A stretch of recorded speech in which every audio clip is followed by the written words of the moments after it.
দুঃখী মেহনতি মানুষের একটাই আস্থা জনগণের।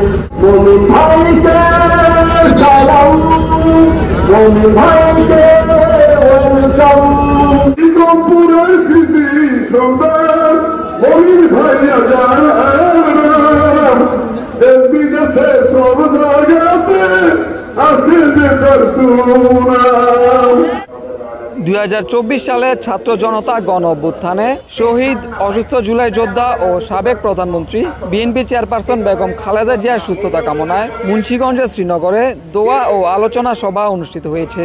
রোববার দুপুরে উপজেলার উত্তর কোলাপাড়া এলাকায় বিএনপি নেতা ও মুন্সিগঞ্জ 1 আসনের বিএনপির মনোনয়ন প্রত্যাশী মোহাম্মদ মমিন আলীর বাড়ি সংলগ্ন ঈদগাহ মাঠে এই কর্মসূচি হয়। এতে প্রধান অতিথি হিসেবে উপস্থিত ছিলেন জেলা বিএনপির আহ্বায়ক কমিটির সদস্য আব্দুল কুদ্দুস ধীরেন।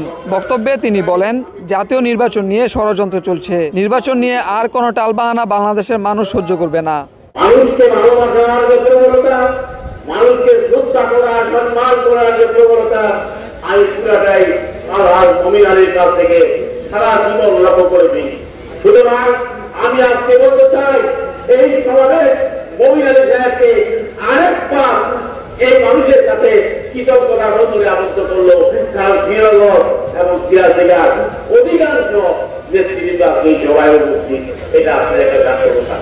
এই দলের জন্য আমরা সকলে চেষ্টা করবো 31 দফাকে আমরা পালন করবো। 31 দফা আমরা আদায় করে নেব এবং জনগণের ঘরে ঘরে বুঝিয়ে দেবো যে 31 দফাটা কি আছে।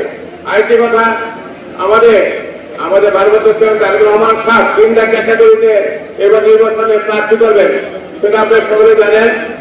অনেকে আমরা দুশ্চিন্তা আছি না। আমাদের ভারপ্রাপ্ত চেয়ারম্যান জনাব তারেক রহমান সাহেব অত্যন্ত যোগ্য বিএনপির জন্য।